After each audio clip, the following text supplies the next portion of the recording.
Hello friends, in many cases, you need to have a mirror of your Unity project. For example, to develop online games in Unity, most of you usually create two samples of project, and you need to transfer scripts and other assets to the second project, which is too difficult and boring.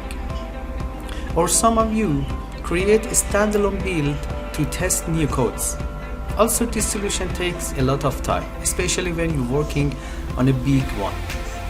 Today I will teach you the easiest possible way to test online games in Unity. In this method, we create a mirror project from your main project with just using a single command line in command prompt.